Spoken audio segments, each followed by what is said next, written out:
Salut tout le monde, ici Mister Geopolitics. Les gouvernements et les décideurs politiques ne voient pas les enjeux environnementaux et climatiques de la même manière que nous les voyons.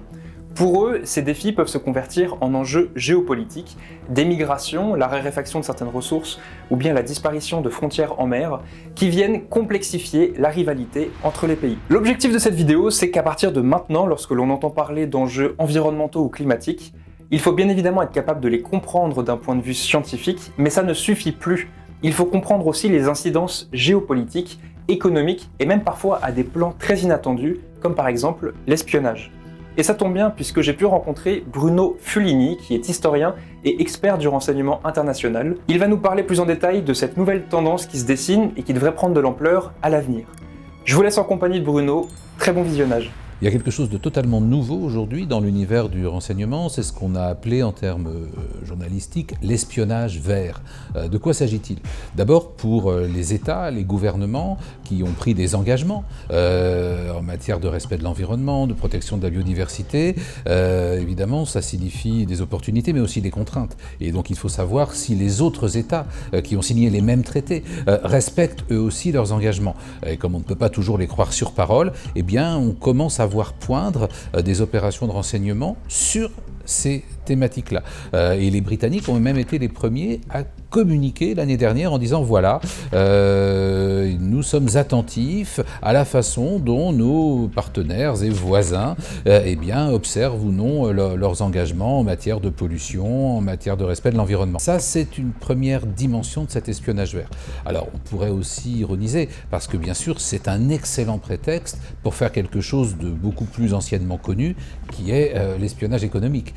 Si on commence à regarder comment polluent ou ne polluent pas ou dépolluent les voisins, ça veut dire qu'on va regarder leurs sites de production, leurs sites industriels, leurs filières. Et donc, on va faire très clairement du renseignement économique le plus classique.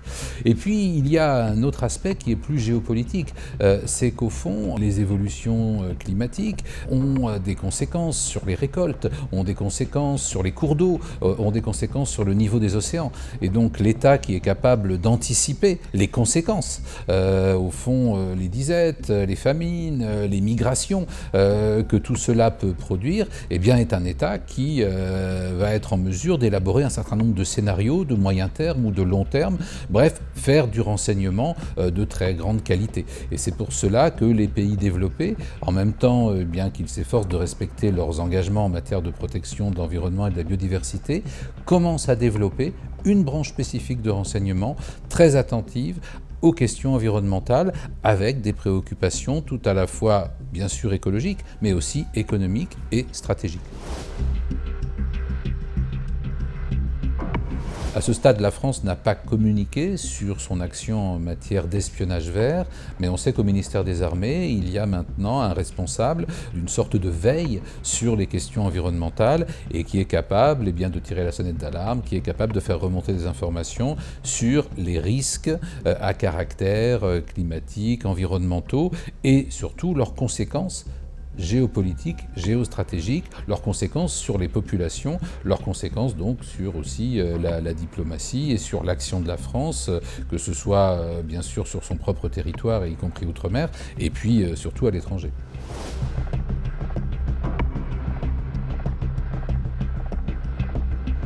Au plan maritime, ces préoccupations environnementales ont déjà des conséquences visibles. Par exemple, la France possède un certain nombre de petits territoires tout autour du monde, des îlots, des rochers à peine habités.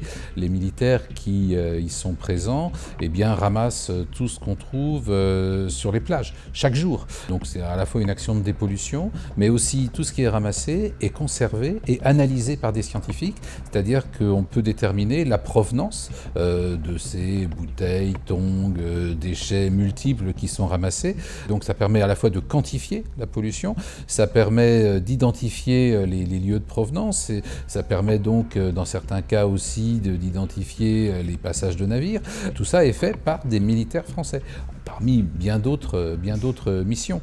La montée des eaux qui est observée, la montée des océans, inquiète beaucoup un certain nombre de micro-États, qui sont des micro-États insulaires, qui ont un tout petit territoire chaque année un petit peu grignoté par la montée des eaux. Ces micro-États se sont rassemblés au sein de l'ONU et font une forme de lobbying pour demander de l'aide aux pays les plus pollueurs et les plus développés, voire envisager des territoires de substitution.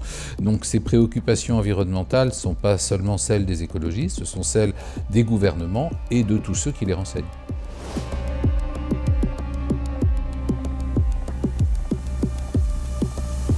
Pour les gouvernements qui ont pris des engagements en matière écologique, il y a évidemment le risque, en respectant ces engagements, de se retrouver défavorablement concurrencé par d'autres. Il y a une distorsion de concurrence entre un pays qui produit en essayant de respecter un certain nombre de normes, de protéger la biodiversité, et puis un pays qui continuerait à produire comme on le faisait dans les années 50 ou 60, en déversant ses déchets dans les cours d'eau. Ce sont des calculs à court terme, mais à court terme, sur le marché, évidemment, ça crée des distorsions de concurrence. C'est pourquoi les gouvernements sont attentifs non seulement au respect des normes à l'intérieur de leurs frontières, mais ont intérêt aussi à observer ce qui se passe à l'extérieur pour éviter de perdre tous les marchés parce qu'ils ont des produits de bonne qualité environnementale mais beaucoup trop chers par rapport à des concurrents qui n'ont pas les mêmes exigences.